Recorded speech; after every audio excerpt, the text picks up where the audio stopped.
I know we've only known each other for 4 weeks and 3 days, but to me, it seems like 9 weeks and 5 days.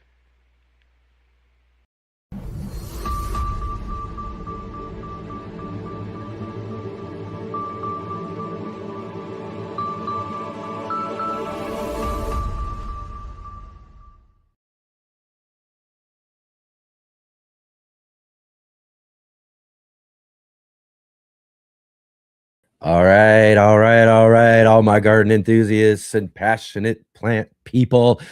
Here we are. It's the Sunday edition of the Let's Get Growing show. As you can tell, it's the Super Bowl Sunday edition of the Let's Get Growing show here on the Urban Gardener channel. I'm Enoch. I'm your host today.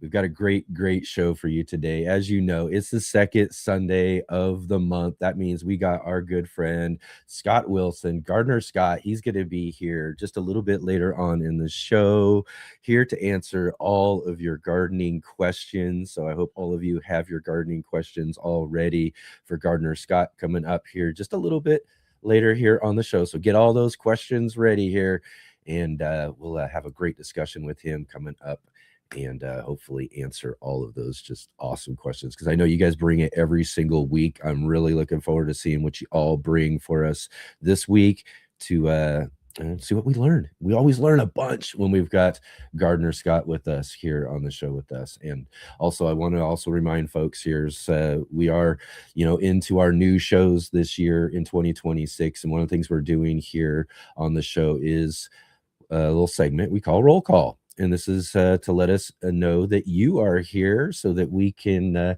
give you all just a little bit of a shout out. So if you can, just drop into the comment section there or the chat and let us know that you're here. Let us know where you're growing from. Let us know what you've got growing on in your garden. And then here in just a few minutes, we'll go through and give you all a bit of a shout out here for roll call coming up. So coming up here in just a few minutes. All right, everybody. And real quick here also, if we can too, let's go ahead and click that like button if you can real quick. Subscribe if you haven't subscribed yet. Bell notifications to be notified of all of the upcoming awesome Let's Get Growing shows here that we've got coming up all throughout this gardening year. We're already off to a great start. We've still got plenty of awesome guests and shows coming up in the weeks ahead too here. And also, one of the new things about our show this year is that we are your 3-day gardening talk weekend here on the Let's Get Growing show every Saturday and Sunday, 11 a.m. Pacific time, 2 p.m. Eastern time here for Saturday and Sunday, just as usual, just like we've been doing the last couple of years here. But now we have added a new show this year. We got a new show on Monday night. We're extending that weekend out one more day. We've got a new show called The Green Room on Monday night. That's at 5 p.m. Pacific and 8 p.m. Eastern. We'll talk just a little bit more about that, as we'll tell you about who we got coming up here tomorrow night. And later on, also at the end of the show, we'll tell you who's coming up next week as well too. So hopefully you've all been joining with us and checking out our Green Room show with our good friend Natalie, the French Princess. She's there to co-host with me, and we've had a couple of just really awesome shows already there, and plenty more too. Like I said, we've got lots and lots of great shows coming up for everybody here. Big shout out to all of you who are watching on the replay. Again, it's really awesome to have you here with us too on your time, and thank you so much really for taking your time. Check out what we've got growing on here. It's really awesome to have you. Definitely drop into the comment section. Let us all know that you were here, sort of like roll call. Let us know where you're from. Let us know what you got growing on, all that sort of stuff. Or just drop in, say hi. If you just want to just say hi, love to hear from you right there in the comments there. Thank you so much. And if you are here with us live, definitely join in the conversation. As we say all the time, that's what the best thing about this show is that we are live here with all of you as well too. And that means that you guys can join in on the conversation here in the show. And So if you do have any questions, because that's a big part of what today's show is all about. We got Gardner Scott coming up here a little bit, and it's all about answering your guys' garden questions here with him. So definitely drop into the chat, drop in all of your questions, comments, all that sort of stuff, and we'll make sure that we get those in there and ask to Gardner Scott. Again, too, we will try to fit those questions in. So if you ask a question, it might not get answered right away, but keep on listening. We're going to try to get to as many, if not all of the questions we possibly can. Some might not get to, some of them we might, might not get to anyways, but so we're going to try to get to as many as possible. I know you guys have, like I said just a minute ago, you guys have been really bringing it the last few times that we've had Gardner Scott on, so I'm really expecting some great questions today. So we'll definitely try to get most of those answered for all of you. Okay, and then as well to follow links down below to all of our guests and all of our other contributors here on the Let's Get Growing show. Go show all of them some support. So definitely get down there and check out some of these other channels and folks who are doing some really awesome things here on our show. So like our good friend Mark, you'll be seeing him here in just a minute here for our In the Garden segment that we've got new segments with the green room. We've got all sorts of great folks doing some awesome stuff for us here. So yeah, get into the description below and check out some of their links too, and go show some of them some support there as well. All right, everybody, awesome again to have you all here. I do want to mention here at the top of the show as well too, we had on the show with us yesterday our good friend Charles Malky from our sponsor Ivy Organic. You know, you get to see him every show. He's in the breaks there talking about the 3-in-1 plant guard and all the great things that they have over at Ivy Organic. But he was on the show with us yesterday, and it's February. So each February over at Ivy Organics, they do a what used to be a fig cutting giveaway every February has kind of changed now to a, you get some figs in there as well, but free fruit plant and scion giveaway. So what the deal is, there's between February 1st now and the end of the month, the 28th, you can go to ivyorganics.com. Like, we got links down below as well, and you can go there, order some of that 3-in-1 plant guard that I'm always telling you is one of the things you got to have in your garden shed.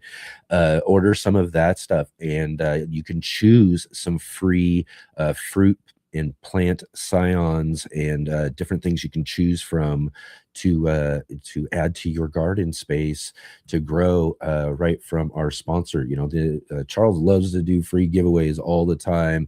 This is a big one for them, and so it's also, like I said, a great time for you to be able to take advantage of that, and and also get some of these like I said, it used to be figs, but maybe you want some of the other things. He was mentioning all sorts of different types of stuff that they have there. And again, you can go to, let me find the right one here, but ivyorganics.com. And then here's another thing too. Use our promo code GROW10, GROW10, and you can get 10% off of that order that you're ordering, as well as the free plant and scions and everything as well too. So like I said, this is a great opportunity. Definitely do that, and definitely use our promo code there, GROW10,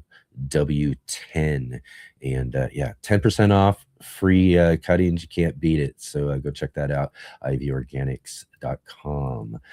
All right, everybody. Excellent here. I'm gonna just mention here also, again, as you can tell, it's Super Bowl Sunday, and I'm all geared out. So if you're wondering here, I am. Everybody knows I'm a big baseball fan, and football too as well, but more so baseball. Baseball is my first sport. That's and so everybody sees me wear my baseball jerseys and all of that, and I haven't had a chance to break out my Seahawks fan jersey that I had from the last Super Bowl that we were in, and so it's been a while, so I broke it out, and here we are.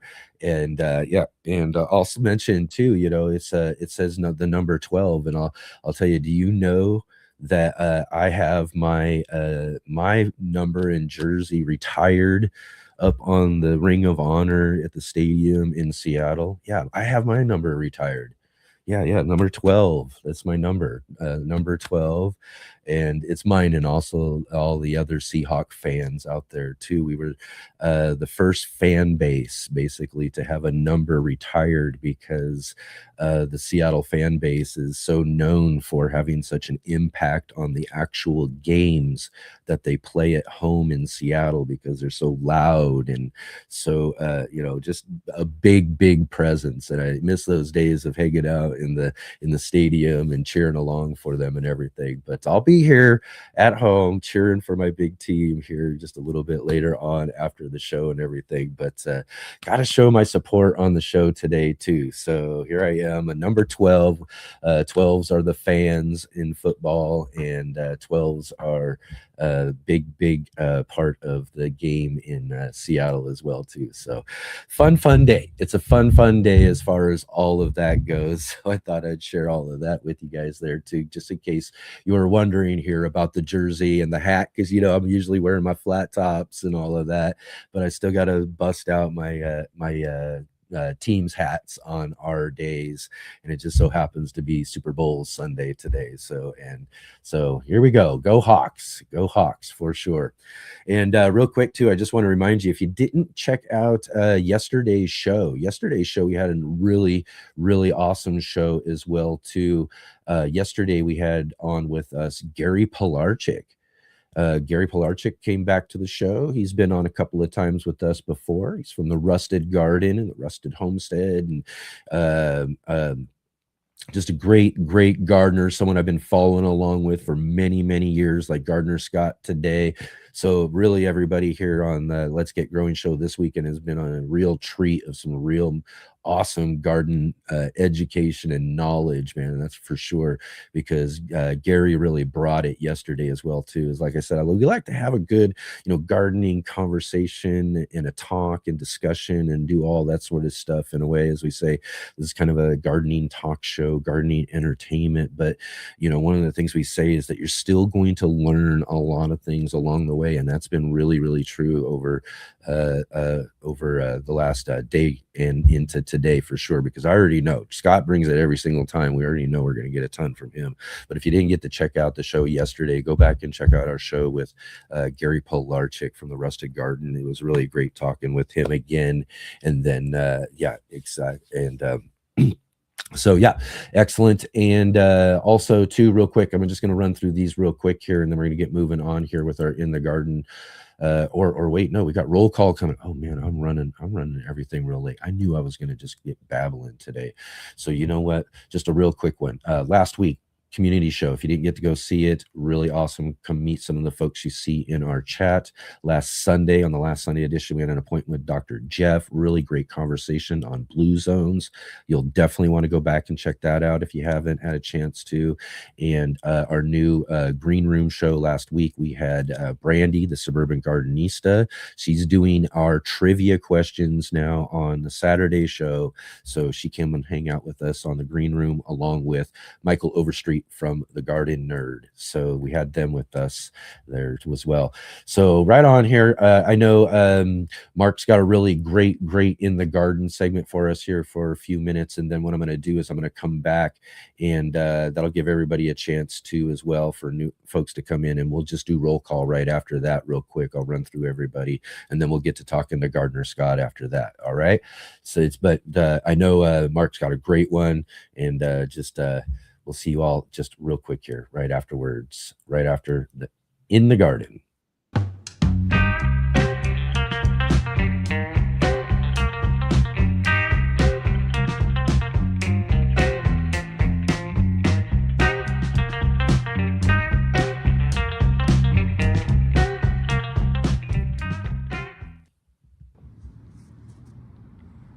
Hey guys, it's Mark Boucher Colbert here, NBC. You're in the garden with NBC. Today we're going to talk garlic. And just before we get rolling here, I want to show you some really nice rows. Hopefully you can see all those beautiful garlic, all mulched nicely, poking up out of the ground. Seeing just the garlic. We've been taking care of our garlic this week. We've had an amazing week of spring-like weather here in Portland, Oregon. And I just want to talk about garlic because it's such a foundational crop. So many people love to grow it. It's just one of those base, I think it's like a base crop, garlic and onions. If you're going to be cooking, if you enjoy gardening for the purpose of cooking, pretty much you're going to be growing garlic, some kind of garlic. And it's really what we call a cosmopolitan crop. It's spread around the world. There's hardnecks and softnecks. The hardnecks can stand some of the coldest temperatures, and indeed garlic did evolve in the steppes of Asia. So it's very cold adapted. And the softnecks are better in warmer climates. So there's, you can grow garlic almost anywhere. And it's just one of those wonderful crops and one of those overwintered crops. There aren't too many of those, right? We plant it in the fall and harvest it in the summer, generally early summer. But let's talk about what you can do as the weather improves and the season begins. We need to support our garlic. We need to be there for it, right? It's gone through, already for us, we planted in October, and it's already gone through 4 months of growth, putting out a big root system and then slowly starting to build a shoot system. And we're seeing really early growth here because it's been a mild and warm winter. I want to talk about 2 approaches that you can do, and this works for a lot of other crops too, not just garlic, in terms of fertilizing. And the approaches are liquid fertilizer, and I'm going to use this fish fertilizer in a minute and show you a really fun way to get that on your crops. Liquid fertilizer, and then a powdered fertilizer. Let me get that here. And kind of just, I've got the powder in here. It's kind of dusty, but I've also got the tag here from the bag because that's going to have some important information for us we're going to review in a minute. All right, let's talk about liquid fertilizer. Liquid fertilizer, and here I'm talking all organic fertilizers. There's a lot of water-soluble chemical fertilizers, and that's not really my bag, baby, as Austin Powers would say. I'm on the organic side. I want to stay on the organics. I want to work with soil systems, and I'm not just treating the garden like a chemistry set, right? So I want to engage it as a complex biological entity and use both fertilizers and methods that are going to respect that process. So I'm organic. If you're not organic, that's okay. Maybe you've got another philosophy and following somebody else, that's awesome. But the advice you're going to get here is organic, from organic gardening, because I feel like it creates the best results overall for ultimate sustainability. Remember, it's not just this crop of garlic we're growing, it's the next 100 that we have to think about too, right? Not just this crop, but many generations into the future. Let's build the soil, let's make it more vital, more healthy, and organics are the way to go. All right, we have something that's a fish product here, Alaska Fish Fertilizer. Right away off the top, anytime you're talking about fertility, you're talking about 3 numbers that are going to be on any fertilizer. Those are the NPK numbers: nitrogen, phosphorus, and potassium, always in that order. And the relative numbers, here we have 511. 511 is going to give you a clue that this is heavy in nitrogen and pretty scant in phosphorus and potassium. So that is going to signal to us that green leafy growth is going to happen. Stems and leaves grow a lot when you put nitrogen in, and indeed you want to be careful about adding nitrogen later in the season for certain things, such as tomatoes, because nitrogen will favor leaf and stem growth at the expense of fruit growth. So you will get some incredible looking vines, for example, if you're doing tomatoes, if you use a lot of nitrogen fertilizer, but maybe no tomatoes themselves, which is unfortunate because the vines and leaves are toxic. You wouldn't want to eat those. People tried, they got sick. Anyway, back to nitrogen and garlic. We're gonna give a lovely drink of this fish fertilizer to our garlic because garlic is primarily a set of leaves. That is what those cloves are. They are storage leaves that grow on a very compressed little disc of a stem. And so we want to feed the leaves, and we want lush leaf growth on top that will send energy down and store it in those fleshy parts that we use as the cloves. And to do that, we're going to use fish fertilizer. Now, this is interesting. It's got a lot of nitrogen, but it also has a lot of available nitrogen. And what the heck do we mean by that? Well, if you look at the back side, there's some additional info, and I'm going to read this to you. It says, the guaranteed analysis, the total nitrogen is 5%. That's what the 5 means here. 5% by weight of this product is nitrogen. In other words, if we added 100 pounds of this stuff, we'd add 5 pounds of nitrogen to the soil. So 5% by weight, but then it breaks it down further. We got 0.5% ammoniacal nitrogen from ammonia, 3.75% other water-soluble nitrogen. That's important. Water-soluble means it dissolves in water, like think of a teaspoon of sugar or salt in a glass of warm water. It's going to dissolve. It's going to disappear. That is how plants get their nutrients. They must be dissolved in water. So you need water-soluble versions. And then there's some water-insoluble nitrogen, 0.75%. That means that's some stuff that the crop won't be able to get right away. And the bacteria in the soil microbiome is going to have to digest that and kind of poop it out in water-soluble forms that plants can use. So there's going to be a little bit of a time delay. We're not going to get the full 5%, but we're going to get a lot of it. We're going to get 4.25% available nitrogen, water-soluble right away. So that's good. That's going to be really important to give our garlic that boost when the soil just begins to warm up. Okay, this is going to go directly to the roots, and the garlic will be able to grow as a result of it. How do we do this stuff? Well, we have to dilute it. This is a very smelly concentrate. I like to use this condiment bottle method, where the dilution, it turns out, is 2 tablespoons per gallon if you're doing it on a small scale. And it turns out that it's a perfect use of these 24-inch chef's condiment bottles to just coat the bottom with this concentrate, which is very stinky, by the way. You don't want to be getting this on you. You won't be having many friends. And then to dilute it with water up to the top. That is the perfect application rate. It just turns out by some wonderful trick of mathematics that is the proper ratio. That is 2 tablespoons to a gallon. That amount diluted with 24 ounces of water. I shake it up till I don't see the concentrate sticking to the bottom anymore. Pretty much clear. I got a little bit of a streak there. And then literally I'm just going to put this on as a kind of overhead squeeze bottle. I can go from plant to plant. I can do it in a straight line. This is also stinky, but about 100 times less stinky than that, because it's about 100 times less strong. So anyway, I'm going to put this on. The nice thing about this is a very usable quantity, 24 ounces. I can get rid of this in a small scale. Once you dilute it, it will start to decompose. In other words, it will start to be digested by other organisms. Spores in the air will get to it.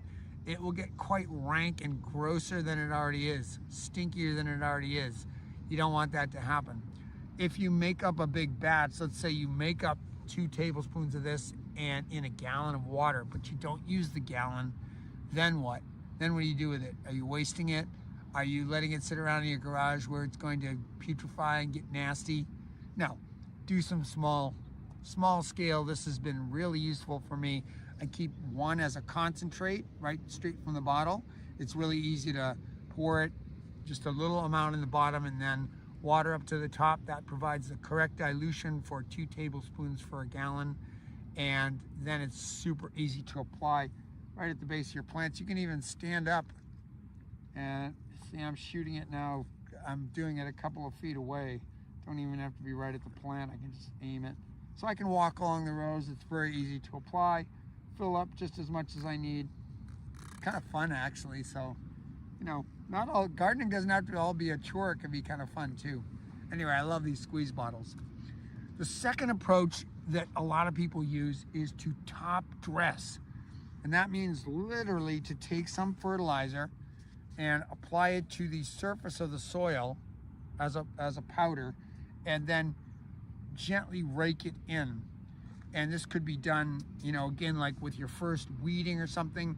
And it's really a nice 1-2 approach, because the liquid fertilizer is going to act quickly. As we saw, there's a lot of water-soluble nitrogen that's immediately available to the crop. So the garlic's going to benefit from that. And then as the soil warms up, here's the key. As the soil warms up, the bacterial community is more able to digest the insoluble stuff. So here there's very little insoluble, and it's mostly water soluble, which means the garlic can get it right away. The bacteria don't have to do too much work. I'm using bacteria as a shorthand for kind of all the microbial life. Now when we put this on, let's look at those numbers, 5, 5, 3. So it's got as much nitrogen as this does per 100 pounds, but it's more balanced with phosphorus and potassium, NPK, nitrogen, phosphorus, potassium.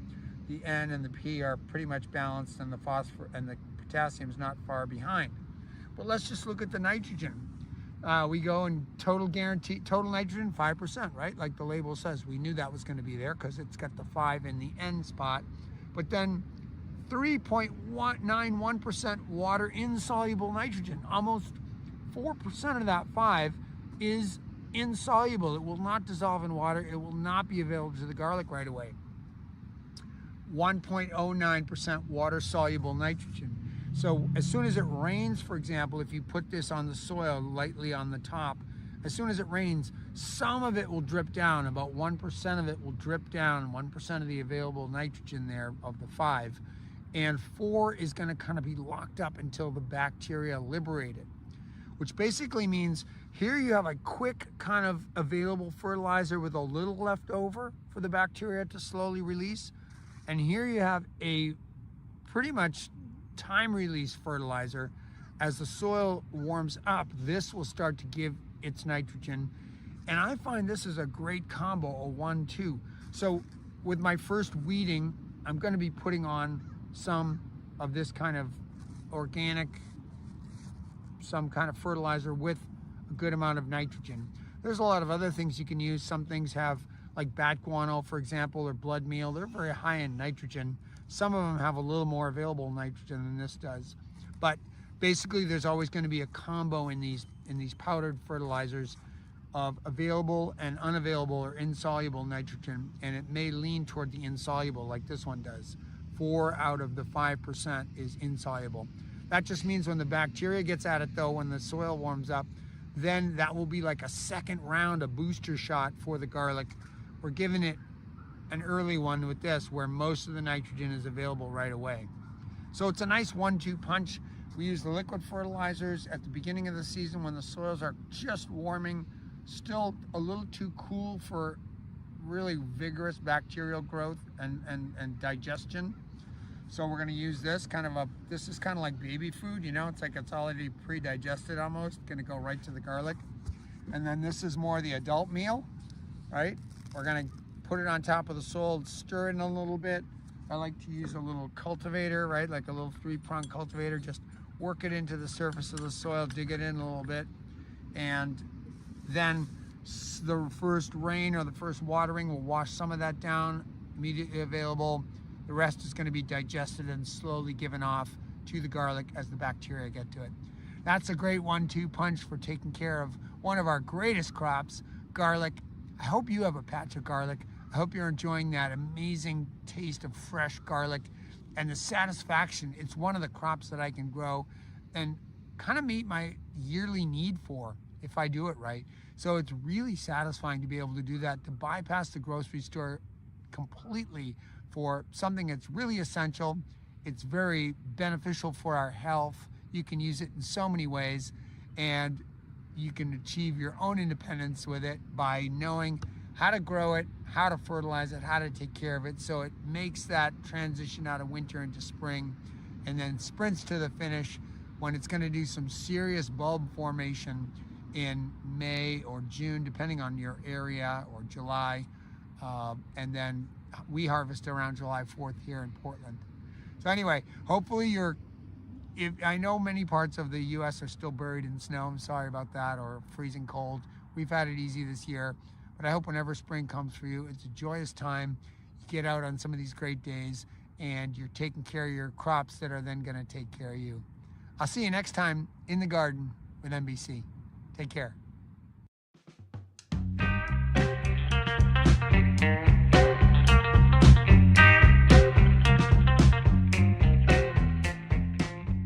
Ivory Organic was founded on the gardening concept of whitewashing, simply lightening your plants to better tolerate weather extremes, transplant shock, and so much more. Such a valuable gardening practice that farmers have been doing it since BC times. However, in recent years, most research has been caring for plants and trees using latex and tar-based products which are designed to last 100 years but fall off your plants within 1 to 2 years as your plants grow, contaminating your garden soil indefinitely. Available in colors white or more natural looking colors such as brown, green, gray, and grayish. Ivory Organic has 2 general categories of whitewash products. The 3-in-1 Plant Guard, which includes 7 natural oils including castor, cinnamon, clove, garlic, peppermint, rosemary, and spearmint, which offer insect and rodent repellent protection, and the Whitewash Oil Free formula. Both products also have diatomaceous earth in the base ingredients, which naturally offer some insect repellent protection too. As always, keep growing with Ivory Organics and wishing you all happy gardening.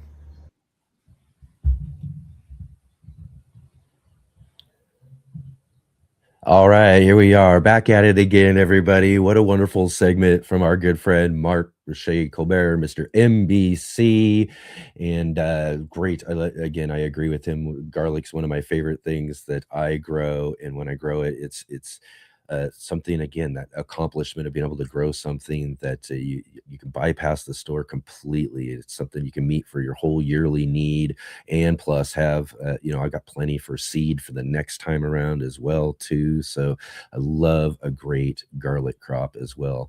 But also remember too to come and join Mark and I together live next Sunday for next Sunday's edition. We've got our monthly gardening book club, because that'll be third Sunday of the month next week, and Mark will be here live with us for the In the Garden segment and help co-hosting our monthly garden book club. And we'll have with us Willie Galloway. Willie's book Veggies for Breakfast is our featured book this month, and Willie will join with us for the conversation and talk all about how we can get and take our harvests from our gardens and get them into the most important meal of the day. So definitely come and check that out, as well as I want to mention too, again, tomorrow night we've got our new show, The Green Room, and you want to come and check that out. This is a new show in the evening, extending out your gardening weekend, 3-day weekend here, 5 p.m. Pacific, 8 p.m.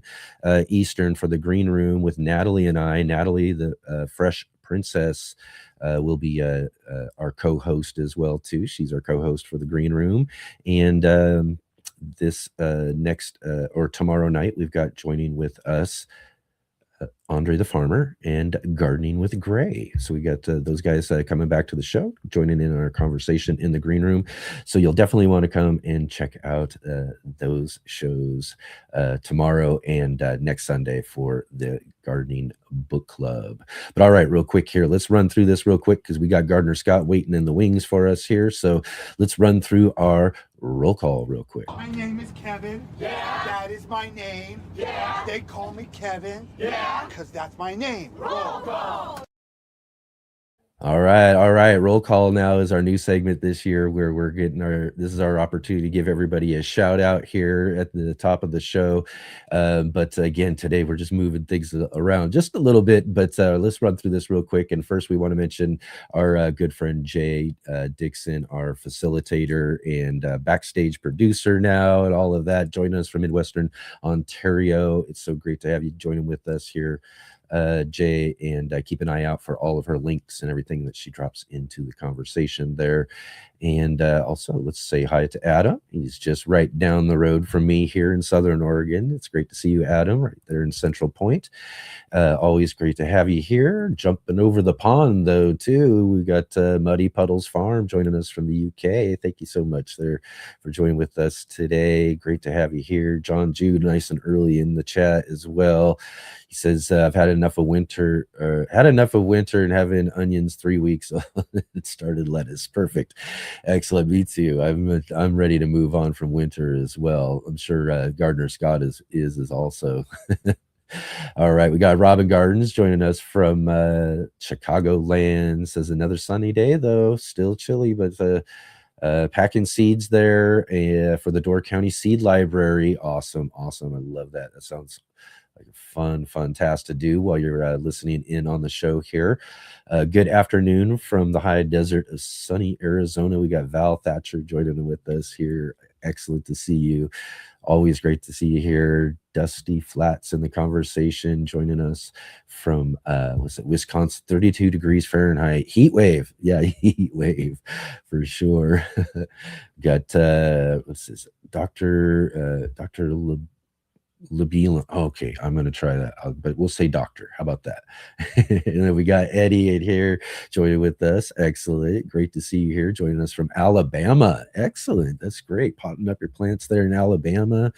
And Lex is here as well, too. Cheers to you, Lex. It's always great to see you here.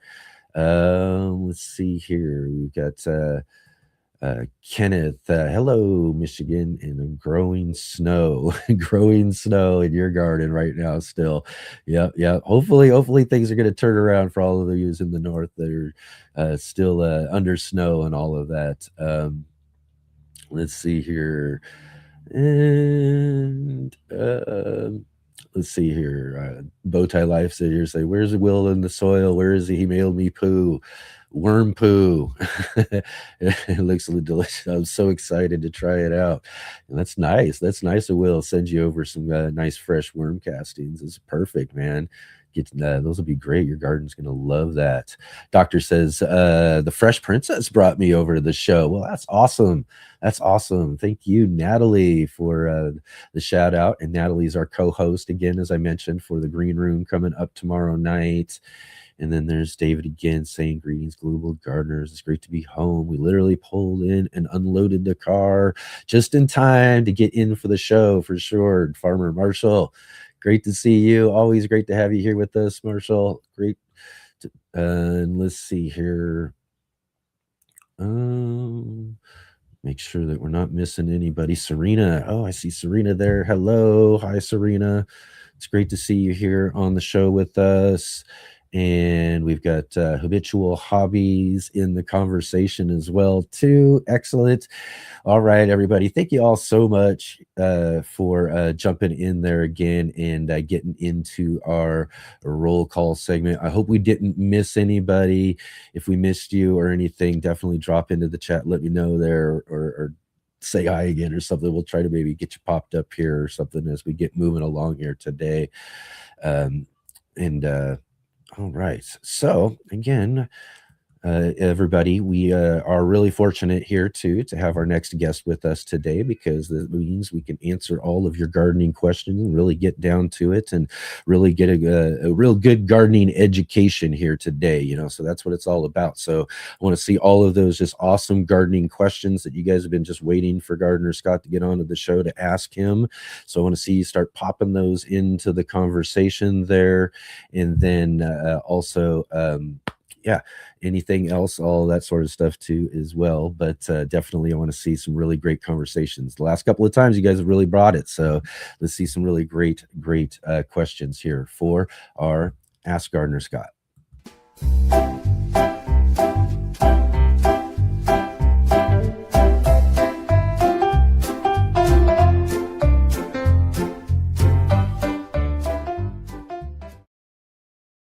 All right. Let's welcome to the show our good friend Scott Wilson from the Gardener Scott channel, here to join with us, answer all your gardening questions. Scott, how you doing? I'm good, Enoch. How are you doing? Doing pretty good. As you can tell, I'm here. I'm trying to keep focus here on the show, but it is Super Bowl Sunday, and my team is in the Super Bowl this weekend. Was wondering about that. I almost thought you might cancel the show. I know. I'm dead. I'm not going to do that, but you know, when it comes down to it, I do got to represent a little bit too. So I broke out the jersey. It's been a while. I was saying earlier, the last time I wore this, it was the last Super Bowl, like 10 years ago. So it's I feel a little small in it. I've been filling it out just a little bit more. Yeah. Jerseys shrink over time. How about you? Do you have a favorite football team at all? So of course the Broncos are Yeah, local to yeah. me, and they had an incredible season this year, which I know. surprised me every game. 12 games that were decided within 3 points, and they came from behind, and just crazy. And they Yeah. almost did it again to get to the Super Bowl. I So know. Oh, I'm if telling you. if Bo Yeah. Nix, the quarterback, hadn't been injured, I think that they would be That was a playing big your handicap, Seahawks. wasn't it? That was Yeah. what everybody was saying, man. That was such a handicap for him and everything. And for us in Seattle, and looking at that matchup, though, was the idea that either it didn't matter either one, New England or Denver. Those were our last two opponents in our last two Super Bowls, and we already beat Denver, so we were kind of hoping for the rematch with New England in a way. But I Sure. was thinking it was going to be Denver, and then also I was kind of wondering at that. I was like, I wonder if Gardner Scott is a fan of the Denver Broncos, because that'd be something if you were a fan of a different team, and then but Right. whatever. But anyways, well, so I was today like, man, we would have a real rivalry show today, but no, we missed I that. admit I'm behind Seattle today. My granddaughter is a Seahawks fan, so Yes. we're going to be rooting for Seattle for sure. Excellent. Yeah, I think they'll be able to take care of it. No problem. So right on, everybody. Again, this is Ask Gardner Scott. Go ahead and drop in some questions there. We'll get some questions lined up and everything for us here as we're talking with Gardner Scott today. And first, though, I just wanted to ask you here. I've been talking about it. And of course, it's always a big thing on our mind, especially, you're living up there in Colorado, up in the mountains and everything. How's the weather right now? It's Some incredible. folks are saying they're under snow still. Yeah. We got folks already gardening in the south. We actually have the lowest snowpack ever recorded here in my part of the Rocky Mountains. So we're not getting any snow. We're getting very little cold. Normally, about this time, the first and second week of February are our coldest days of the entire year, and we're in the 60s. And wow. our lows are close to freezing, and normally it's well below that. So it's crazy warm. I don't think we're going to get anywhere near our typical low. I'm zone 5B, which is typically an average lowest temperature of -15 Fahrenheit. And we've had that for each of the last 3 or 4 years. This year, the lowest I've seen in my garden is about 12 degrees. So, we're talking, easily 25, almost 30 degrees above normal this winter so far. Wow. Yeah, that does kind of feel like what I'm getting here as well, though, is that, and again, I try to remind myself we had a similar thing last year, and we got a late snow, even past this time right now, but I haven't seen any snow yet here in the valley in Oregon, and or in southern Oregon where I live. And that's, if I don't know, I've been kind of saying it could happen. It could happen one of these winters that we just don't see it at all. It's not quite that time yet to say that yet, but it is getting late, and it's kind of like, wow, it's really been warm. It was cool for a few days this last week. We had lots of frost. It was really cold in the mornings, but man, it warmed up last night. Now it's soaking wet out there and pouring rain. Puddles look like lakes out there and everything. Yeah. But yeah, it's kind of just unseasonably warm, which now makes me wonder, well, what are we going to be seeing as we move into this summertime too? So definitely. Yeah. So again, it's been a little while since you've been on the show, though. We didn't get a chance because we kind of had our winter break and everything, which kind of ran into our time for this last January. So the last time we saw you, I believe, was just leading up to the holidays and everything. So how are your holidays and everything? Did you get a chance? Great. Yeah. Thanks for asking. You do all that sort of stuff? I did all that. I went to my son in Louisiana's family for excellent. Thanksgiving, and spent Christmas with my daughter's family. So it's always nice to see family, and the weather has been incredible. So between December and January, I basically have gotten all my gardening chores done that I would normally be doing in March and April. Yeah. Oh, really? You get really ahead of the game there too. Oh, yeah.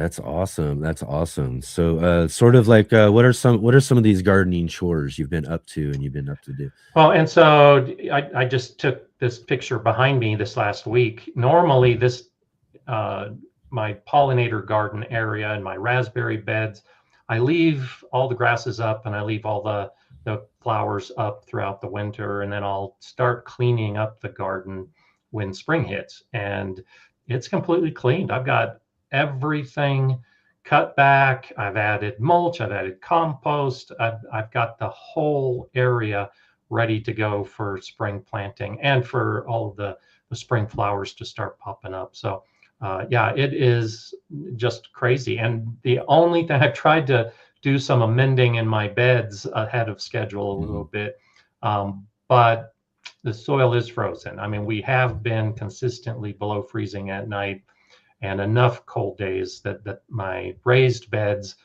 are frozen and the ground is frozen once you get past the top 2 or 3 inches. So I haven't been able to do a lot of my soil preparation. But everything else, as far as cleaning up the garden, the plants, getting trellises ready to go, I'm well ahead of game. So one of the things that I start thinking about, I like to do season extending. So, putting hoops over beds with plastic, but I don't do that as much because it does take time to get everything set up and everything planned. And I'm normally spending time getting the garden cleaned and amended and mulched and ready to go. So this year, basically, I don't have any of those tasks. So I'm planning to do probably a month earlier than normal this year to get my seeds and plants in the ground with some protection because I'm so ahead of the game. Yeah. My question I was thinking about though, as you were talking about that and like season protecting, putting these covers maybe on your raised beds and all of that too, is that's kind of some sort of thing in season extending you would probably start in fall. Could someone though, in your case of you're like the ground's frozen, 2-3 inches down, could you just go ahead at this time of year, just kind of plop something on there and then maybe that'll kind of warm things up over a day or two and maybe you can start? That's exactly what I'm talking about. So I keep, so most of my vegetable garden beds, I use the cattle panel hoops. And so cattle panel is cut and then bent. And so I just pop those onto my raised beds. And that you're exactly right in what you're thinking. I'll put those panels of a series of hoops basically on my beds, cover them with plastic, and the beds that are frozen right now will be thawed out well ahead of normal. And then once the soil temperature starts rising, seeds, plants, everything going in much earlier than normal. Yeah. That's great. Yeah. So again, too, for if you got the opportunity, I know some folks again is saying was one person said they were gardening snow right now. So if that's the case, there probably isn't too much you could really be getting to and all of that. But again, that's a great you still can. I have one of my videos I made a long time ago. And I think I got some pictures in it. So it's been probably 10 years ago. I did a video about how to use Walla waters. And I think in that video, I've got a scene or a shot of snow and the tomato plants popping up through the Walla water. So Walla water, for those that don't know, is like a ring of tubes that you fill with water and you put that over the ground to warm it up initially, and then you can put the plant in there. And I've grown tomatoes 6 weeks early here in Colorado by using the Walla water. And when it snows, it's no big deal. The snow is outside that protected environment, and it really does work to raise the soil temperature and enable you to extend the season by planting early. Yeah, that's really great way to get your gardening season going, because we're all itching to get growing now. It gets to be this time of year, that's for sure. I know I am. I've got a few things and projects I've been working on and all of that. I'm still maybe a little behind, definitely behind you though, for sure. I do got some garden cleanup and some things I need to be doing for sure. But Look at that. There's Jay's There's Jay right on link top there. of it. Always right on top of it. Get to that video if you want to check that out for sure. Let's see here. Let's jump in here. And before we get to moving on here, some other things that I'll ask you about. Well, let's jump in and see if we can't find a question here. Okay, first question comes from John Jude. Gardner Scott, if you recommend wood ash for the garden, and how to use it or why to use it. Yeah, so it depends. So wood ash, which you might also call pot ash, is potassium, and that's the main reason people would add wood ash to their garden, is to have a natural way of adding potassium, one of the primary macronutrients. The answer of whether I recommend it is it depends. I do not use it because, and I've got another video that Jay may be popping up about the same time that I did that wall of water video many years ago. Wood ash will raise the pH of your soil. Yeah. And so if you're in an area that you already have alkaline soil, you already have a higher than neutral pH, by adding wood ash, you can actually increase the pH high enough that your plants just won't grow. They just won't perform well at all. And so in areas that have a high alkalinity in the soil naturally, the wood ash makes it worse. So I don't recommend it for those areas. But areas with acidic soil, when it raises the pH, that actually helps bring it closer to neutral. And so with what you'll find in traditional farming and gardening practices, gardeners have been using wood ash for centuries. And primarily it's in areas like the Pacific Northwest. It's in areas like the eastern seaboard of the United States. It's in the southern states of the US.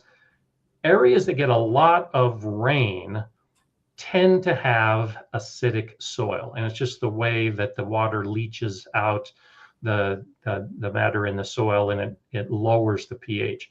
And so those traditional gardening methods from the areas of the US that are rich in agriculture, those areas, you can add wood ash to your garden to add that potassium component. It'll raise the pH a little bit, which actually helps to improve the soil. And it's been done that way for a very long time. I do recommend, to John's question, you get a soil test before you use it, so that you find out what kind of soil you have, what the pH is, and that will help you determine if you should use it and then how much you should use it. Yeah. So more of basically using it kind of as just a pH adjuster in a way, right? You know, it's just... Well, it becomes a pH adjuster, whether you are intentionally doing it for that purpose. And you got to be careful too, because you can get too much potassium in the soil, and that can also lock out some other nutrients for plants. So I caution the use of it, but areas that have a lot of rainfall and a low pH, it tends to do better. Yeah, definitely. All right. Excellent. Yep. So everybody, I see some questions already popping in. Everybody, I'd love to see it here. Let's get some more of those questions into the chat there, and we'll get those asked here. Let's see here. Serena's in the chat asking, my amaryllis has 2 blooms that are dead. Can I pinch them off to encourage more blooms, or should I just let them fall off? So most bulbs that you're going to be growing big in amaryllis is the classic that you put in a pot at Christmas time and grow. But it holds true for tulips and daffodils and everything else.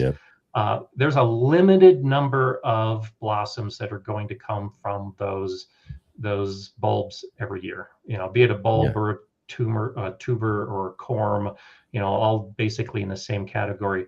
And so it's not the same as a perennial plant that has an extensive root system, and if you pinch off the blossoms, it might encourage new blooms.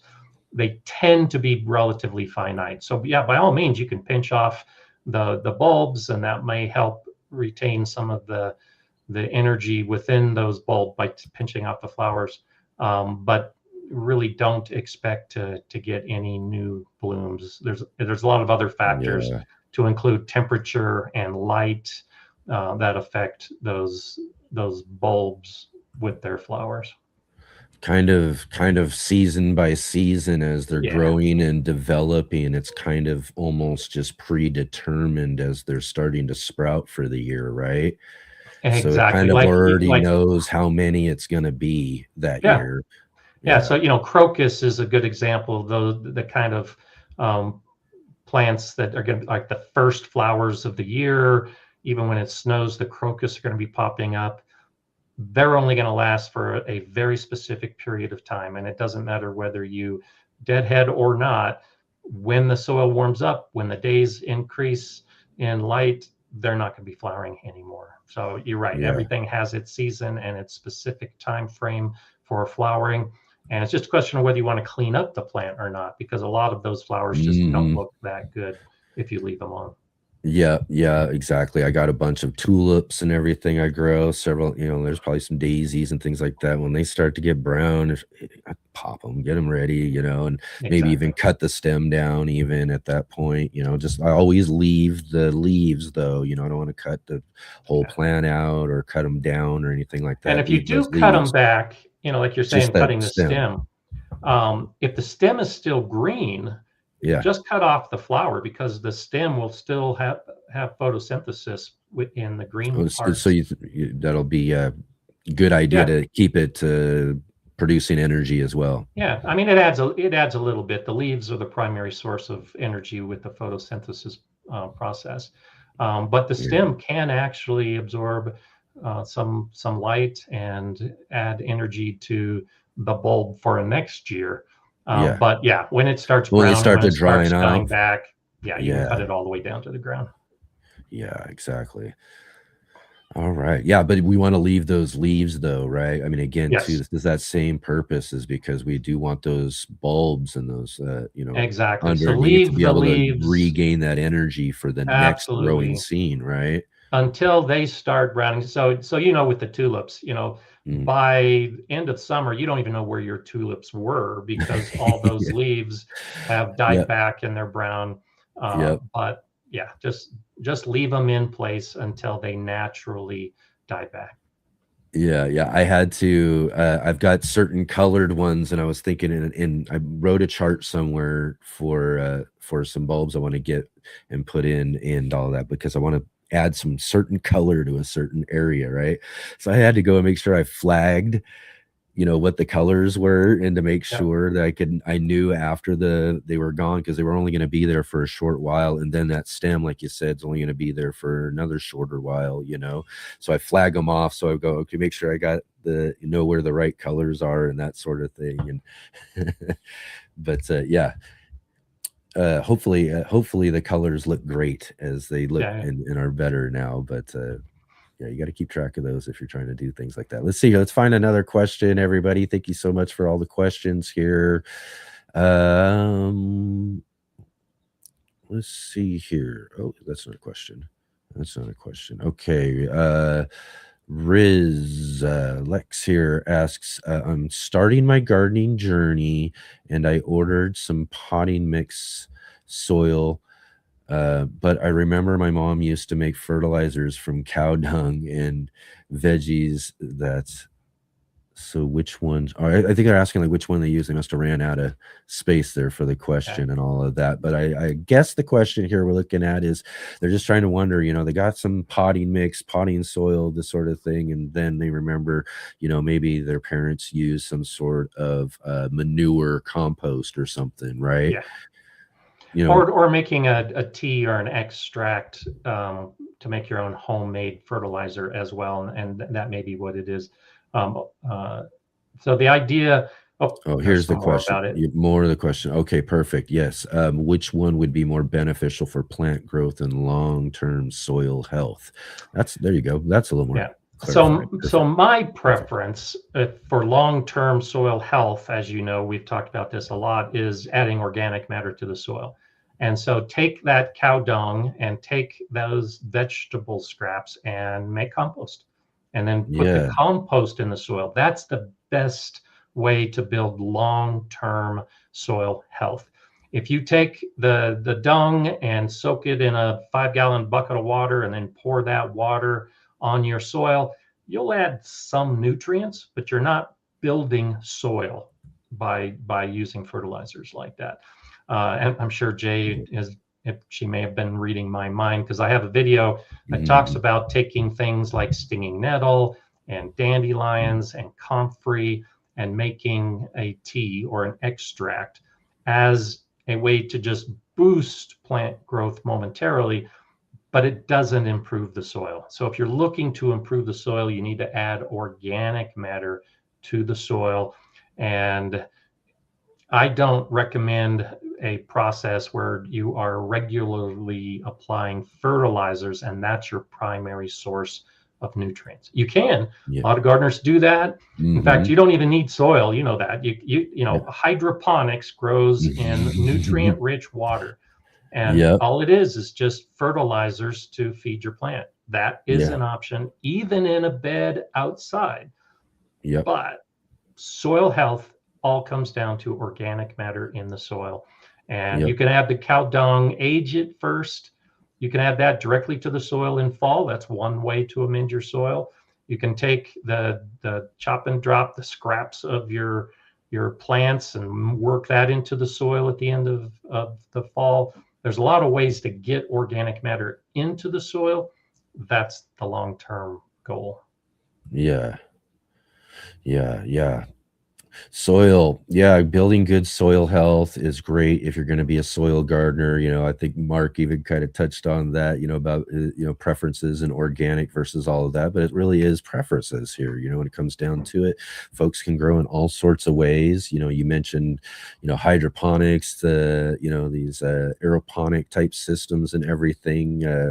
Our co-host for our new show, we got a new show now, Gardener Scott, The Green Room, and I got a co-host now, Natalie from the Fresh Princess. She has a whole big, huge grow tent that she grows in with all these cool hydroponics, and she's growing food all year round up in Canada, while it's snowed in and winter and everything. She's down in her basement in this really cool grow tent growing tomatoes and eggplants and peppers and all sorts of stuff, So you can grow in all sort of different ways, but if I'm growing out in the ground or in my containers and things like that, outdoors and everything, I want to make sure I'm really kind of utilizing a good organic system in order to ensure that best soil health, because that's really where we're going to have the best growing situations, right? Absolutely.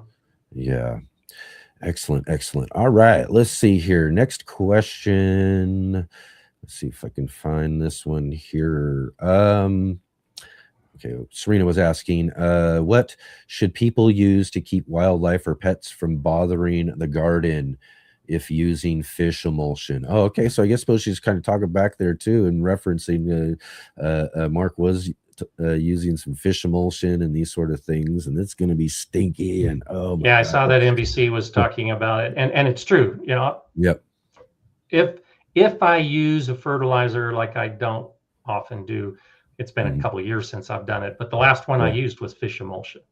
And when you've got dogs and cats in particular, they're going to be digging in the beds. And if you have an area with raccoons, they're going to be digging in the beds. So the best way is a barrier. You've got to put a fence around the garden to keep the dogs out. And if you've got a problem with raccoons or cats or some other animal like that can climb, then you got to put a top on your garden. So I saw a garden years ago in Washington that was basically fully enclosed. It was a 10-foot high fence, and then across the top was more fencing, and that's how you keep all of those pests out. Or you choose not to use the fish fertilizer and have those animals dig up if you're not willing to fully put a barrier around your bed. And you can do it within individual beds. So, the cattle panel hoops that I was talking about putting over the beds, I do those, and then I cover them with bird netting. And so bird netting over hoops over individual beds is also a way to keep some of those animals from digging into the soil if you're using fish emulsion. Yeah, yeah, you got for me, you know, and I'm sure there were plenty of animals that come in after me in my area and everything. But the one thing is, I'll mix up a bucket of that when I used some the last time, and I'll do like a big old 5-gallon bucket, and I'll get it going and get it all mixed up and everything. And I swear, every fly from probably a mile around me. You know what I mean? Smells that stuff and comes flying in, and I'm telling you, the whole time they're falling in all over the place. They're just swarming all around it, trying to land on the edges everywhere. And it gets really wild when it comes to that sort of stuff. But and stinky. But if you're gonna use something like that, I kind of agree. It's like it's probably one of my go-tos if I just want to kind of add something a little extra to the garden beds, as I've done before and everything. But I haven't done that yet. I've been running a couple of experiments the last couple of years, just using worm castings that I'm making myself here, you know, at home. So I haven't really had the opportunity to get out there and use some of that stuff. But it was kind of my go-to for the peppers and things like that as well. And I let the plants talk to me. So, you know, it's generally, and, you know, it takes a few years for the soil to build up. And so, you know, I've had most of my beds now for about 5 years. And so most of the soil is 4 to 5 years old, and it's nice and good now. But in those first couple years, a couple years ago, before the soil was built up, if the plants look like they need a boost, you know, you see them and they're doing okay. Maybe there's some pests that are starting to attack them. Then that's when the fertilizer boost comes into play, just to help make the plant a little bit stronger. But once the soil gets established, that's why I don't use fertilizers, because my soil's in pretty good shape now. Yeah. You've got, again, a good system going and all of that and everything. Organic. That's one of the best things about organic gardening too, is that our systems, once they get going and they're working and everything's good, there isn't much more you really got to do. Just a little bit of this and that, and you're all set every time. So it becomes really just kind of easy maintenance too. Exactly. And fish emulsion can be used in maintenance mode, because I mean, it is organic matter. And so instead of mixing it with water and pouring it as a fertilizer, you can introduce it as one of your organic amendments in fall or spring, along with compost and whatever else you're using. Yeah, exactly. And tell me about this though too. And I'm sure there, you know, there's a few new gardeners, Lex and folks out there listening and all of that. And I'm sure they're going to run into a video and someone's going to talk about taking those fish heads or taking a whole fish or something like that and digging it down into your hole, you know, and dropping it in there with your plants and everything like that. Tell us what you think about that. So I actually have a bag of frozen fish in my freezer right now, because I keep wanting to make a video. The fish has been in there for like 2 or 3 years because I haven't made the video yet. Right. And so more so than fish emulsion, you need to be prepared. You need to have a fenced garden before you do that, because about 15 years ago, I decided to do an experiment with buried fish. And it went well for about a week, and then I came out and my whole garden was dug up because my dog had figured out there were buried fish underneath all these plants. And so that's the first thing, is make sure that you can't let your dogs out into the garden to dig up the fish, because they will, along with any of the other animals we were talking about. But like with buried bananas or fish or anything else that you're going to bury in the soil whole, it's going to take a long time for that to break that's down. Exactly where I was thinking and going. Yeah.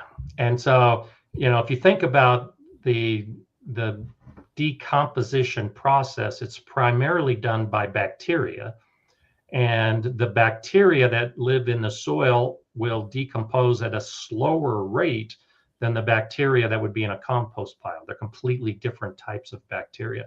And so they're basically decomposing it over time, a long time. Think about, you know, a buried body or an animal body. I don't necessarily want to go to human bodies, but you know, if there's an animal that's been Yeah. buried, you It's can got to dig it break up down. years later and it's Yep. still going to be there.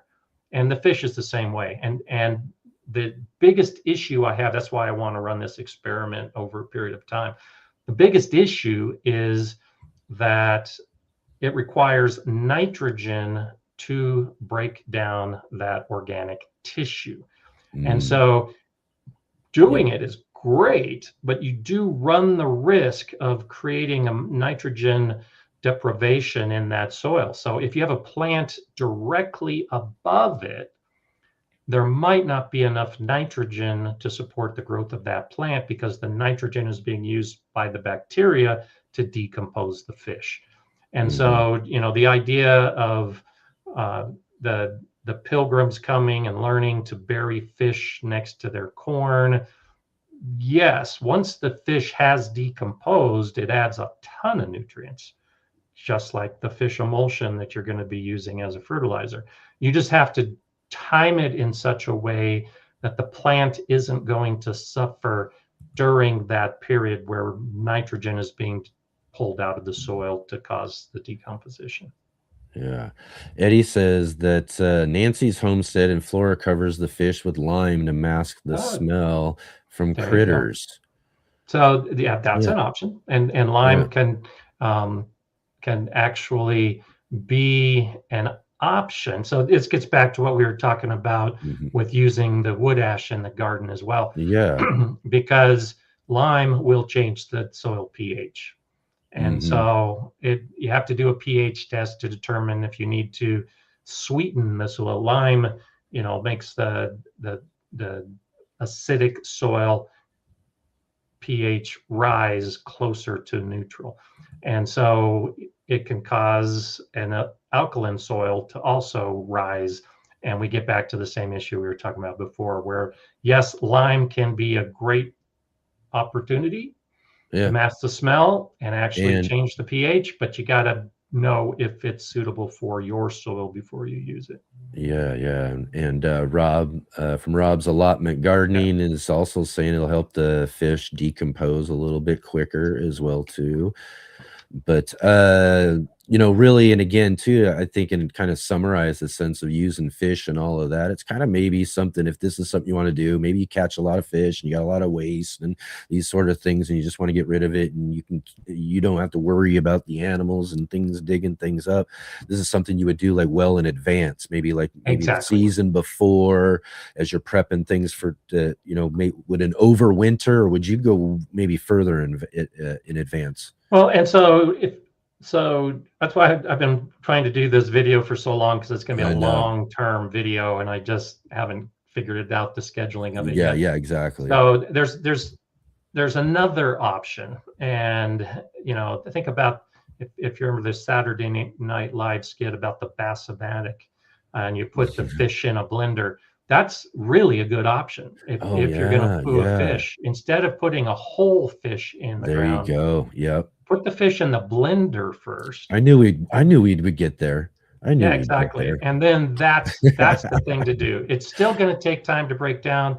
So I would do it in the fall. I would dig a trench, or a series of trenches in a bed, pour the blended fish all across those trenches, and then cover them up and let them sit there in fall and winter and spring.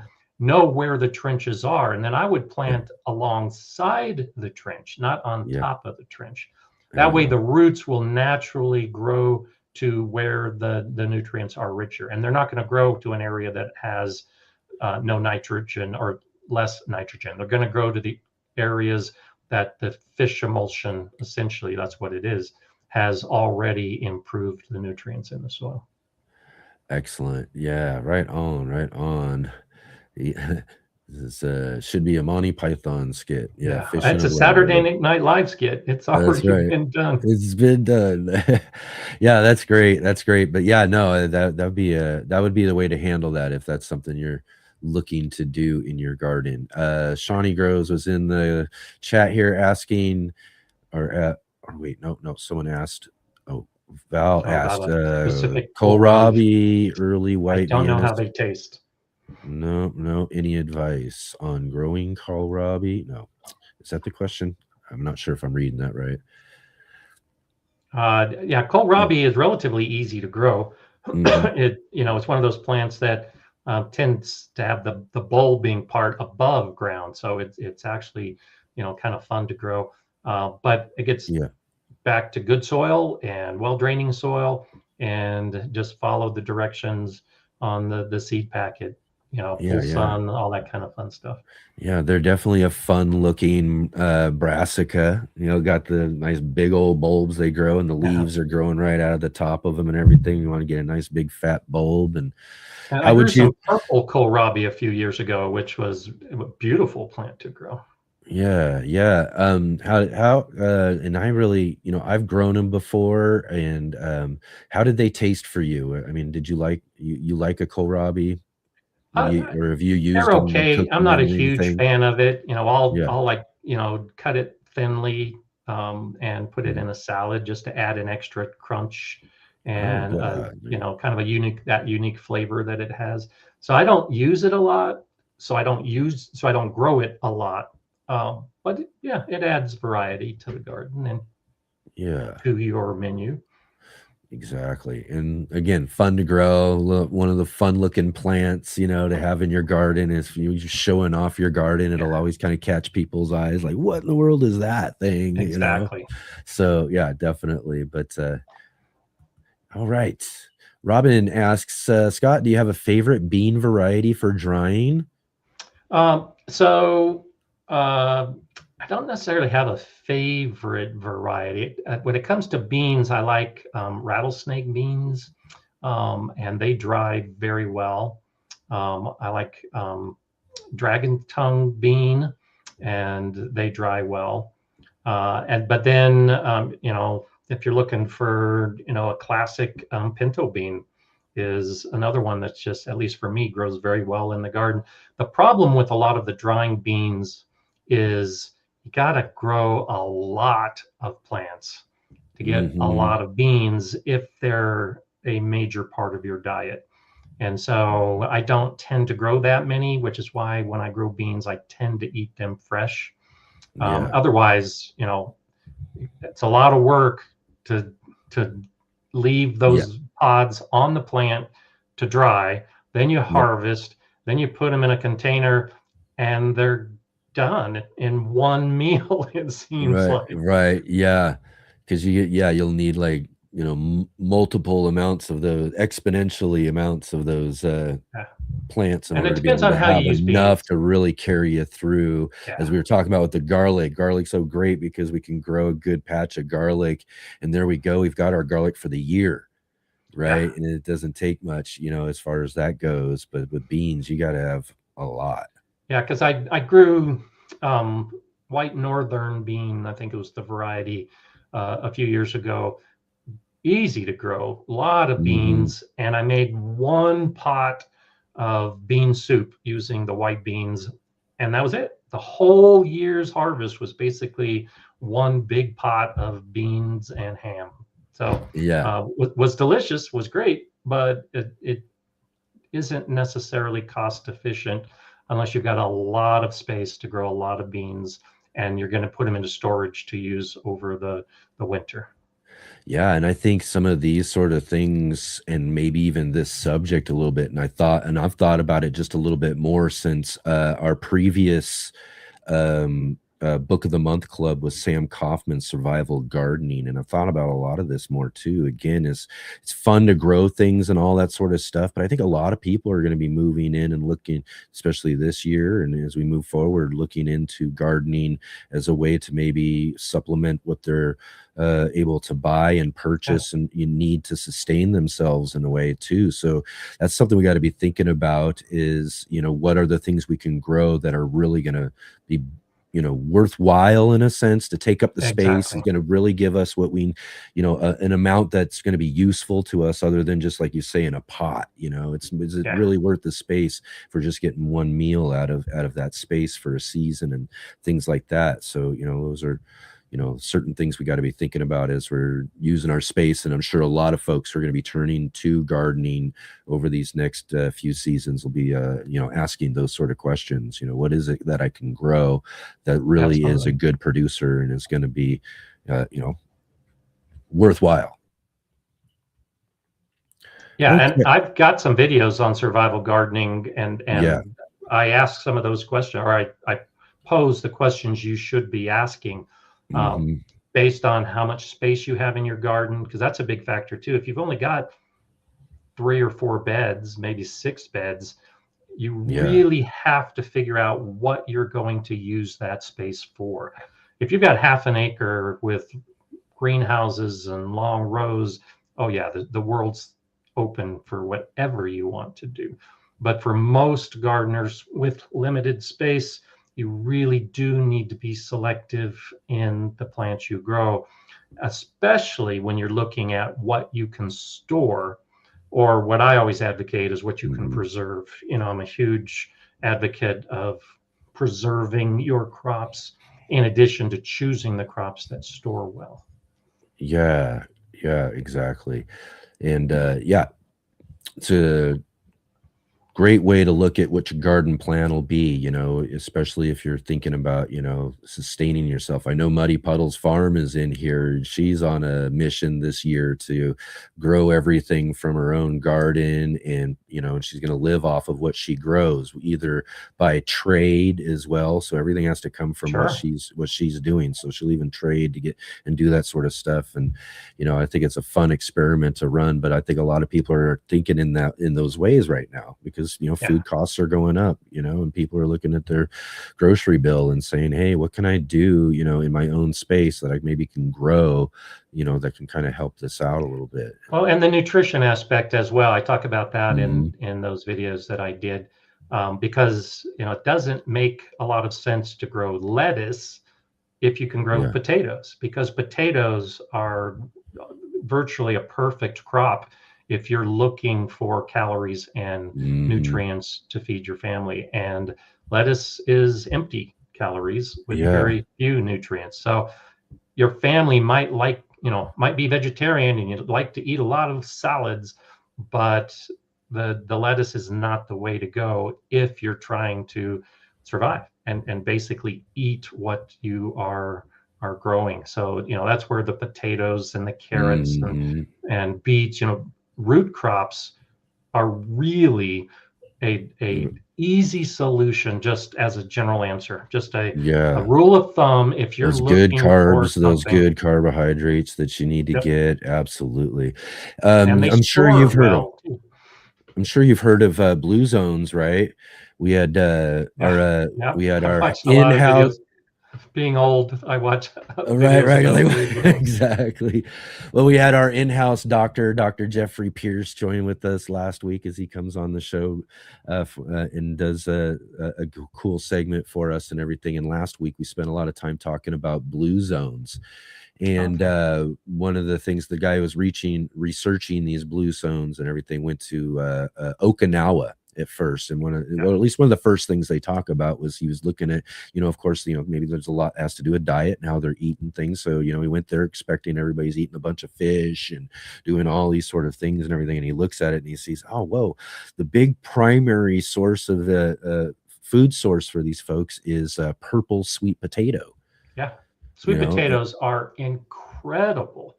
If you want to grow. I've been to Okinawa, and there's a lot of old people in Okinawa, and it's because of what they're eating and the lifestyle. And sweet potatoes are very high on the list as well for a food to grow that stores, that has nutrients and fiber, and it's amazing how many things and aspects of what they researched and found out about the Blue Zones that have to do with gardening. It's amazing, really, when you look at almost all of it in a way too, you know, from growing food that's healthy and nutritious that they're eating, like the sweet potatoes and all of that sort of stuff, to tending their gardens, which is exercise, the natural exercise, and the mental, natural. the mental aspect of it, Yeah. the relief that they get, you know, from different things, the stress relief and that sort of stuff that happens with it. And then one of the other ones too, community. You know, gardening and everything's a big aspect of life. Folks in these areas are trading and community Yeah. and things that are going on that revolve around their garden spaces. So, you know, really, you know, you want to live a longer life, get into gardening, Yeah, right? absolutely. And eat Okay. what you grow. Yeah, that's right. That's right. Let's see here. Speaking of potatoes, has anyone planted potatoes already, or maybe a bit too early? When's a good time to plant your potatoes, So Garden it Scott? depends. It depends on where you live. And, you know, for me, you know, even though it's 60 degrees out this Yeah. whole week, it's still too early because we're going to get drops in temperature.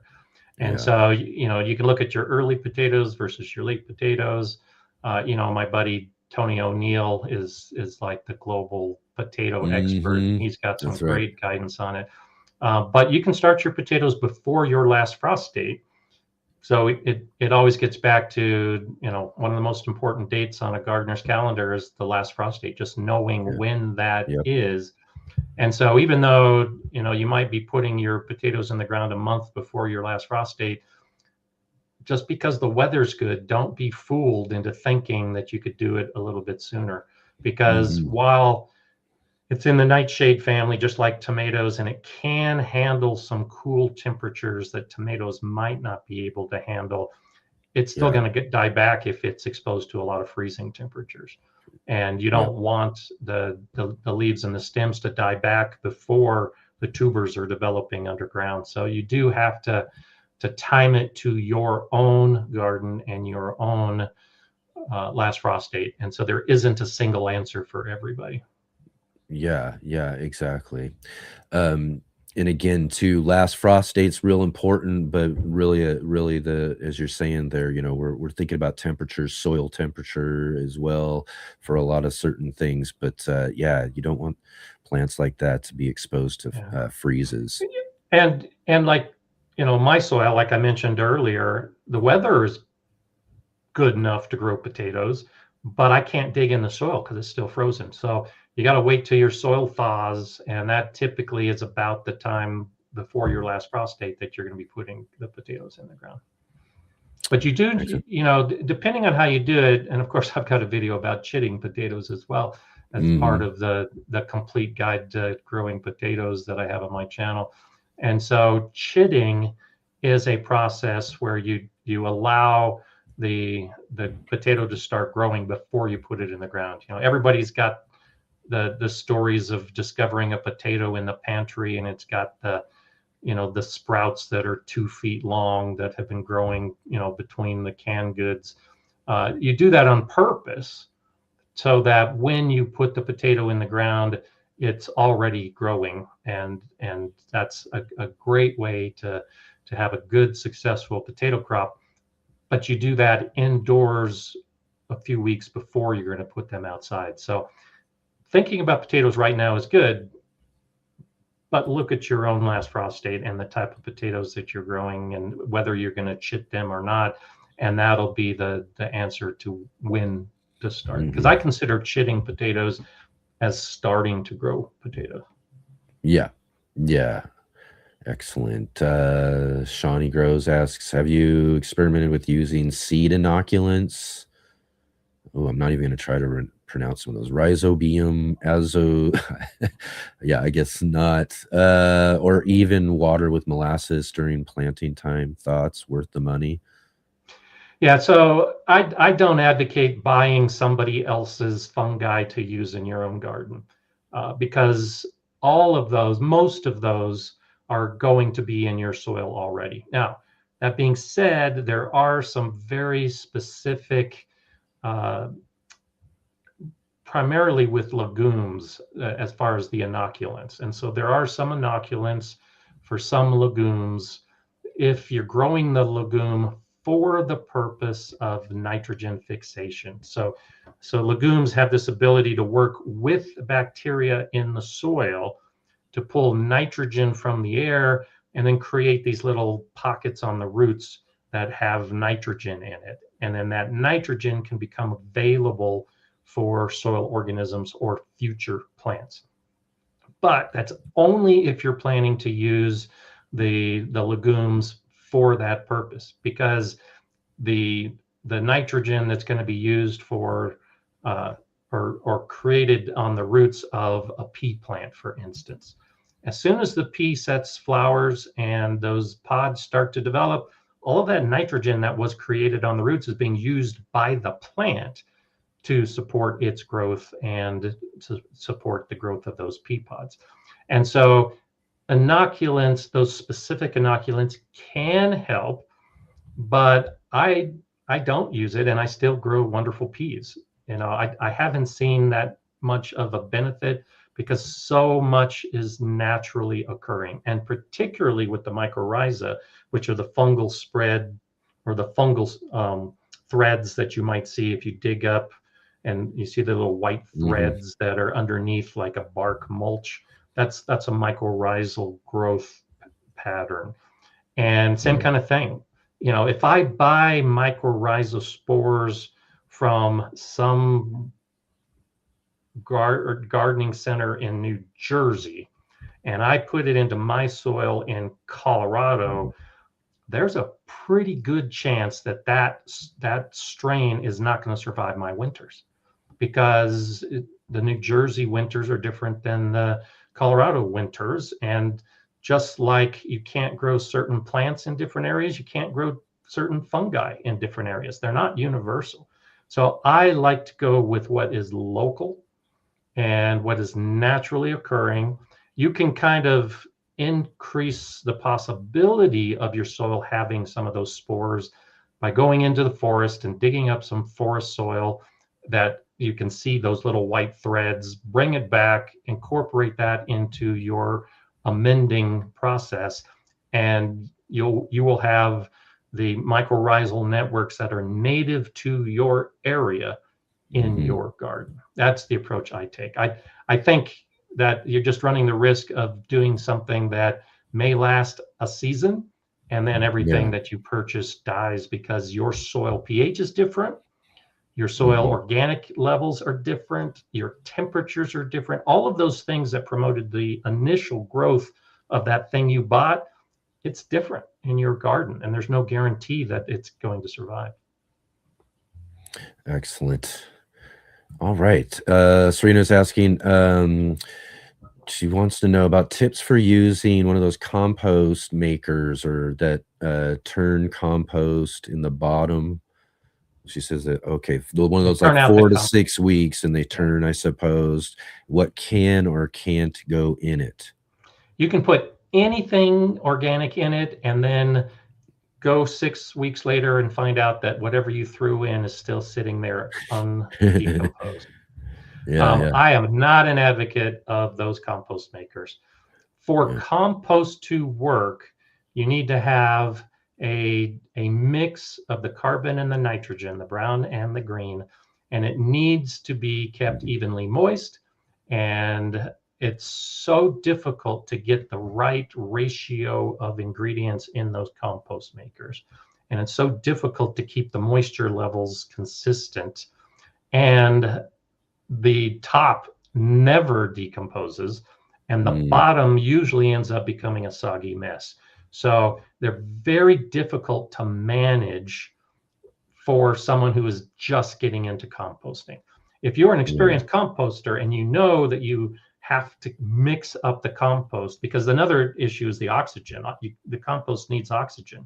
And when you add to the top, it's just compacting that whole mass, and you're pushing out all the oxygen. So it's very difficult to do it. And so I'm thinking that she has this standalone plastic box that's about 3 feet high and about 2 feet wide all the way around. Extremely difficult to get compost out of that. It's not going to happen in 4 to 6 weeks, regardless of what they tell you, unless you get in and you mix it up by hand or by some tool, and you are monitoring the temperature and you're monitoring the moisture levels. Unless you are tending to it every day, it's not going to happen. Now, next up Yeah. on the scale, as far as a compost system that you can buy, is a barrel, one of those drums that you turn. But it's the same kind of thing. For the thermophilic bacteria, those bacteria that create the high temperatures and break it down quickly, they need a large volume of material. And without that volume, they're never even going to start growing. And so what tends to happen in these compost makers is you have the mesophilic bacteria, which is kind of the middle bacteria. It never gets hot enough to go quickly. It'll break down over time, but it's more like a 3-month process than like a 3-week process. Okay, excellent. Dusty Flats asks, what is the best way to treat geraniums and tuberous begonias before potting up inside to prevent gnats? Fungus gnats and those little pesky little critters. They're pesky. They can be annoying. They're really not a big problem except for real small seedlings. And so for, geraniums in particular and begonias that have a pretty sturdy stem, and, they tend to like pop out of the ground as a sturdy plant. The fungus gnats aren't usually going to cause much problem. It's more an annoyance. But the issue is take away the food of the fungus gnat. The fungus gnat is primarily feeding on soil fungus that is on the surface, because the fungus gnats aren't digging down into the soil. They're just feeding on the surface. And so if the soil surface is wet, you're going to have some of those fungal gnats. Excuse me, I need to drink water. No problem. Yeah. And so what you do is you take away their food by either allowing the soil surface to dry out or adding something like vermiculite on the soil surface. And so put a layer of about 1/4 inch of vermiculite, and that vermiculite surface is going to stay dry, and the fungus gnats will eventually disappear because there's nothing for them to eat. They're not climbing through and getting up and through all of that to do that. So the vermiculite is inorganic, so it's not feeding the fungus gnats.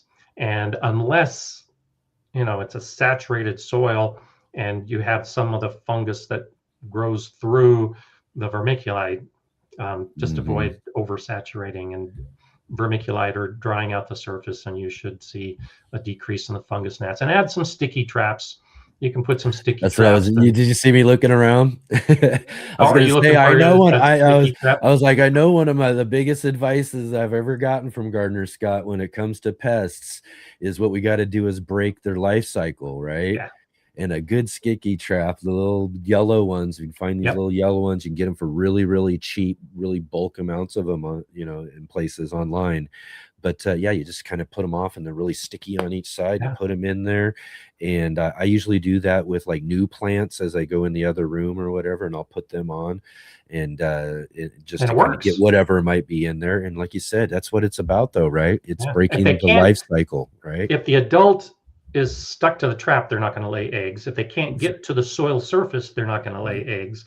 And you're exactly right. That's how you get rid of them. Exactly.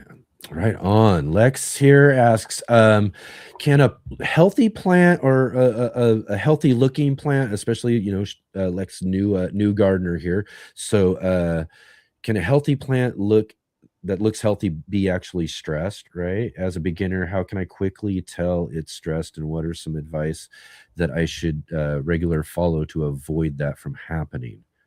Yeah, so plant stress is normal. And the first thing to do is recognize what normal stress looks like. So for instance, during the heat of summer, it is normal for plants to wilt.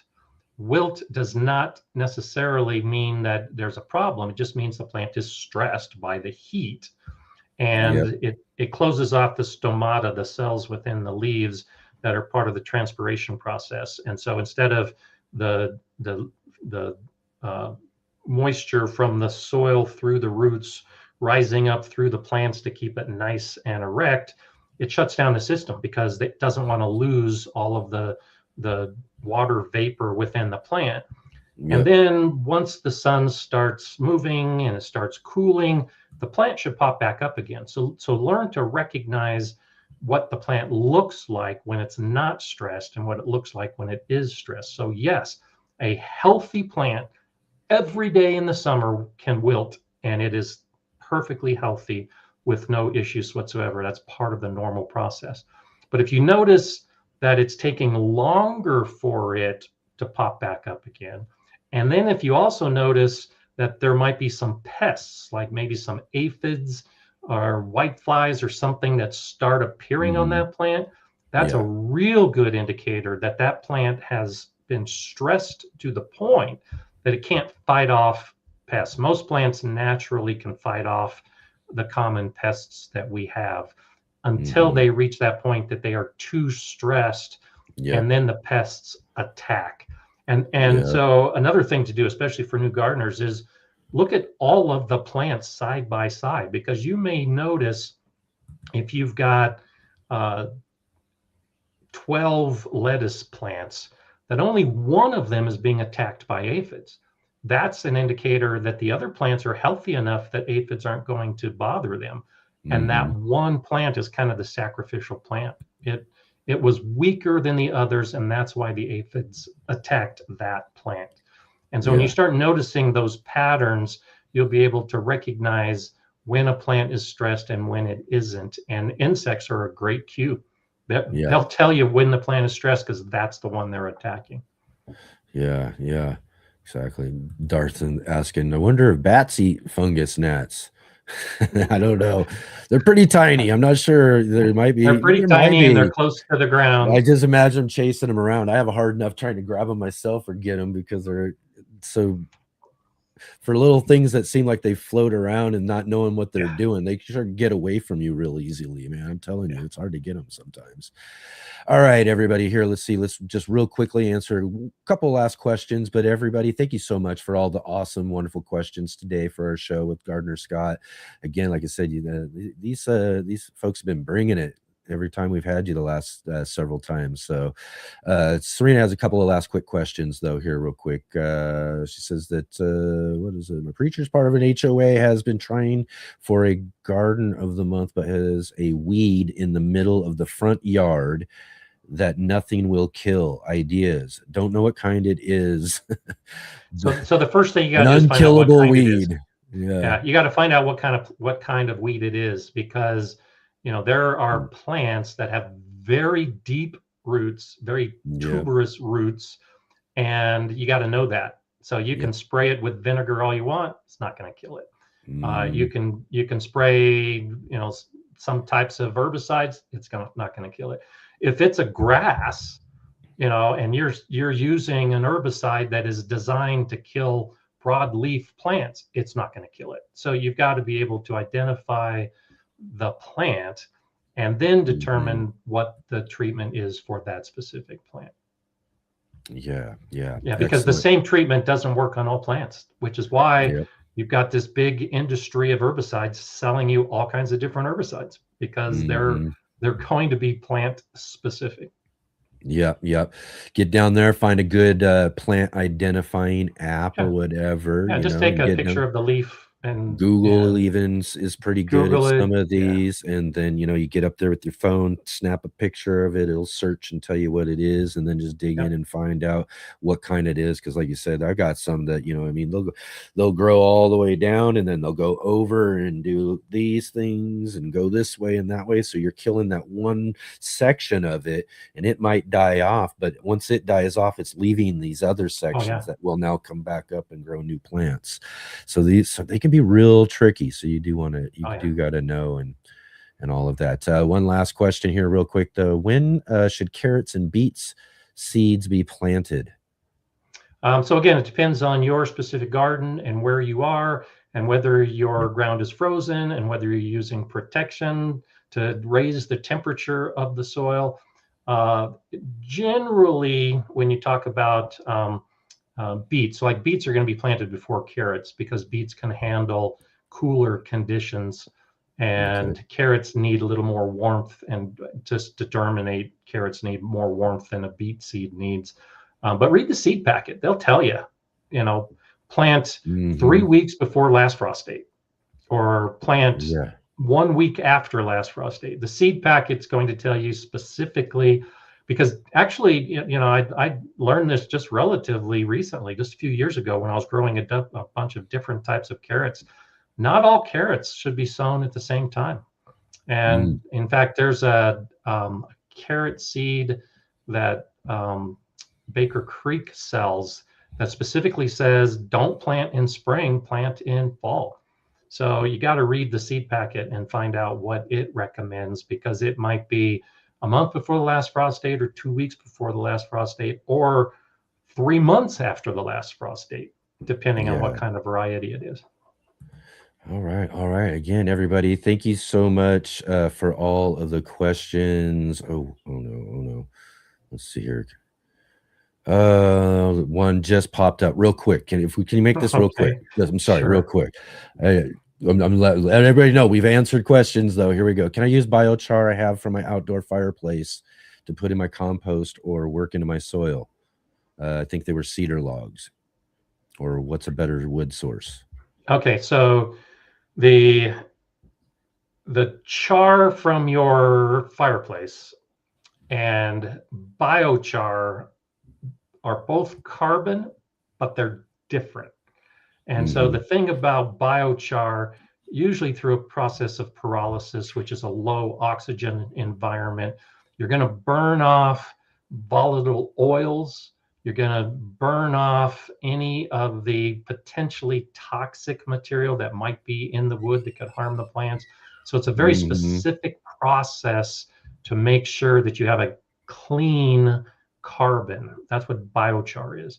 And so from your fireplace, you're probably going to still have some of those volatile oils that may or may not harm the plants if you're going to put it into the soil. And it's also probably got a lot more ash. So going back to our discussion about it raising the pH, biochar will raise the pH of your soil by a little bit, but the charcoal from your fireplace is going to raise the pH a lot more. So make sure you know what the pH of your soil is.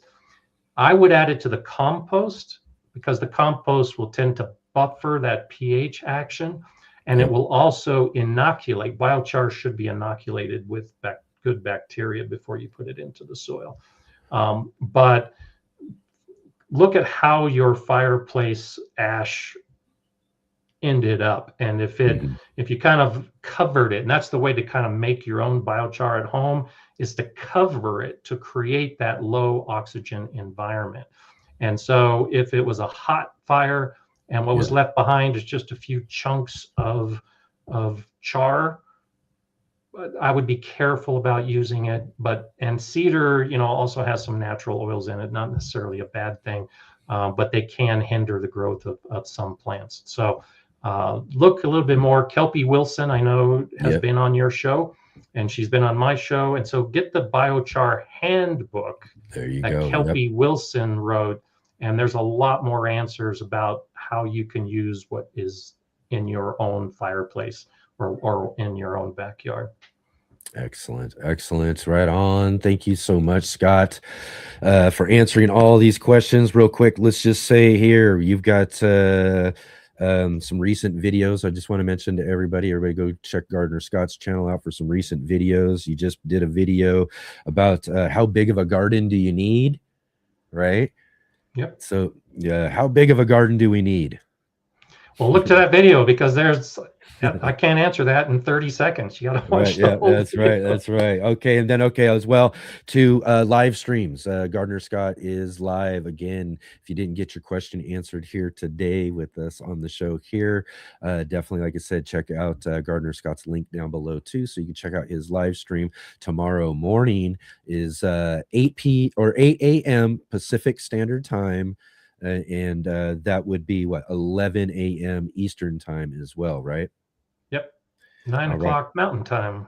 All right, all right. So you did a recent live stream as well too. I just want to mention this here. Our good friend Jay, who's been in the show here in the chat and moderating, leaving links and all that sort of stuff, was on the show with you recently on a live stream talking about mastering moderation, right? Yeah, because she is the master or the mistress. There you go. That's moderation and facilitation. Yeah, fun conversation. It was great to have her on the show, right? Yeah, she's a good guest. Absolutely, absolutely. So do that. What are you planning on talking about tomorrow? So tomorrow we'll be talking about weather.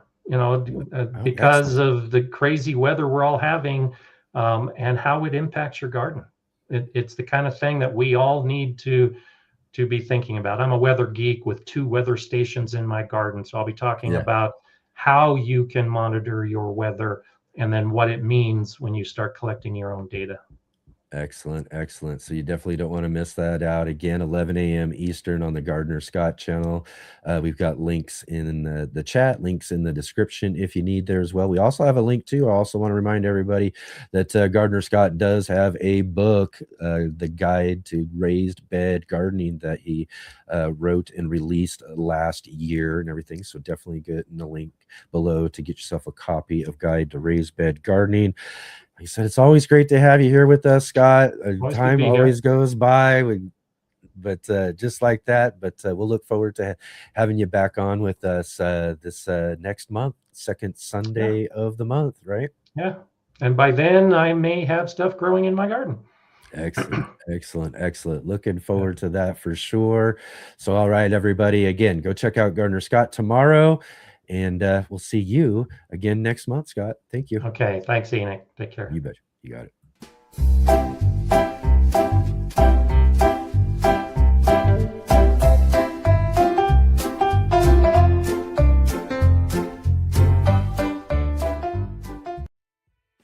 Hey gardeners, thanks for tuning in to our show today. We'll be right back at it here in just a moment. I just wanted to take a second here to highlight our regular videos and features here on the Urban Gardener channel. Our weekly garden journals,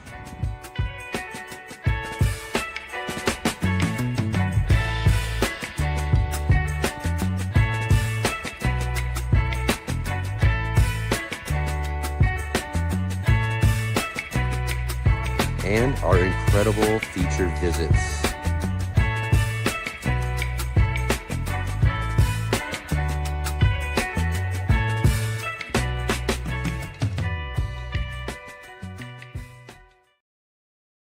All right, everybody. There we go. Another great conversation here with Gardner Scott, answering all of your garden questions. Like I said, we might be here for a fun gardening conversation, but man, we get a chance to learn so much.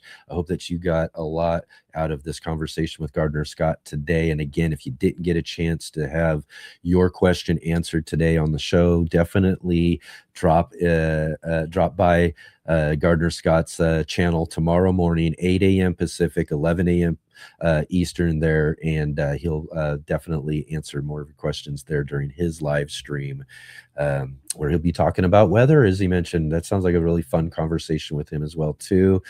So definitely go check that out. Also, everybody, like I said, it's we had our sponsor, Ivy Organic. They were on with us yesterday. Charles Malky joined with us, and they have their free annual free plant and scion giveaway that they're running this month over at ivyorganic.com.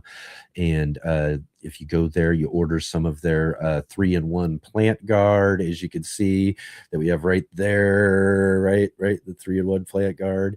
Yeah, get some of that there for your garden over at ivyorganic.com, and use our promo code GROW10, GROW10 W10 to get 10% off that order, and then get some of those free scions and plants, and that they got a bunch of different varieties, some figs, even things like that you could choose from.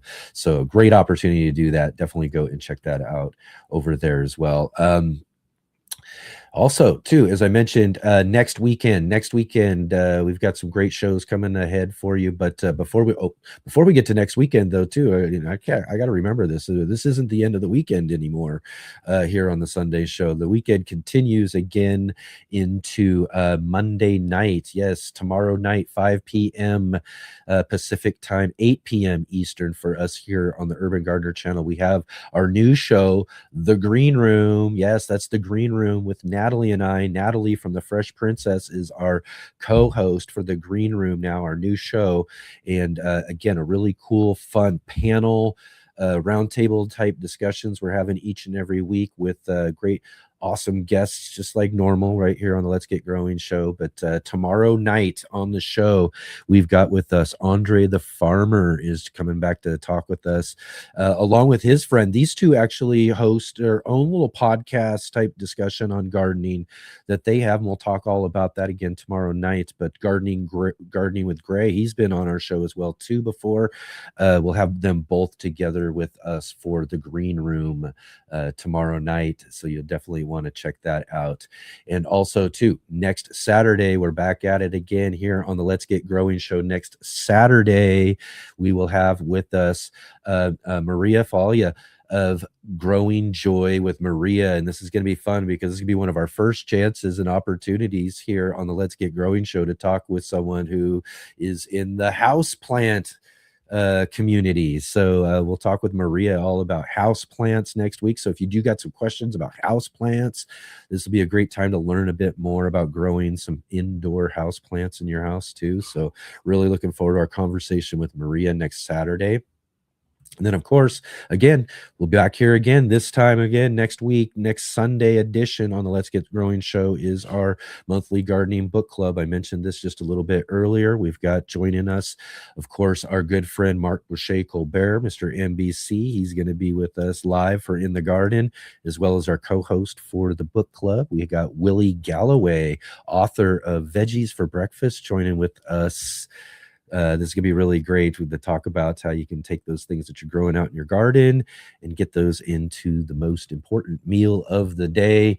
And then again, too, we got another green room. I'll let you know again in advance here, the next green room, what we're going to have too. Next Monday, it's going to be our good friend from our In the Garden segment that we get to see once a month. Our good friend Paul from Guten Gardening will be joining us, along with Scott from New Garden Road. These guys will get together with us next Monday night for the Green Room, and we'll continue the conversation then with them. It'll be really awesome. Again, thank you all so much for being here with us today. It's great to have you here today with us. And if you can, before we finish up today, let's go ahead and hit that thumbs up, hit the like button before you go, subscribe, bell notification, share with your friends, let them know that we're here every weekend here on the Let's Get Growing show and the Urban Gardener channel.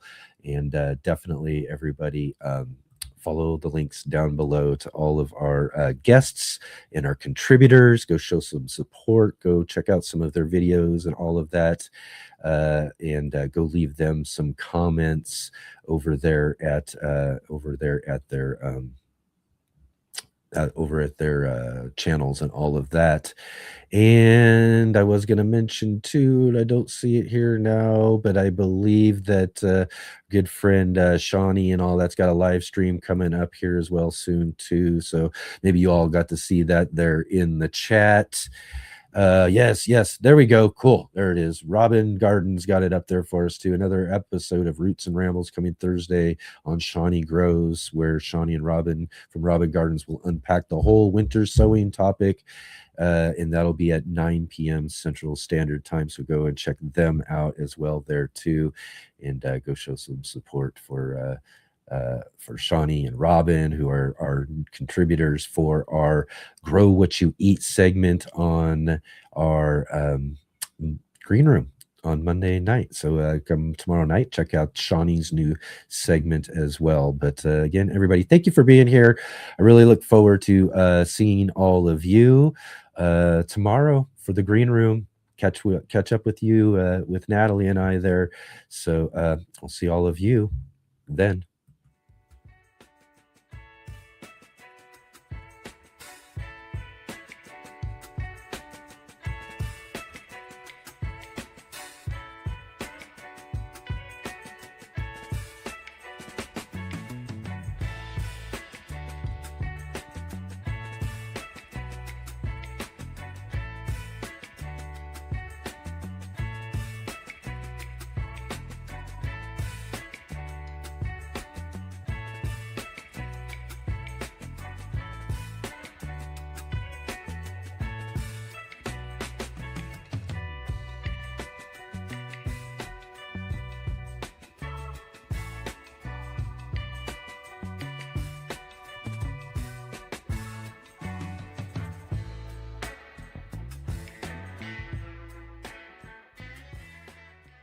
Take the run. See you on the flippy flops.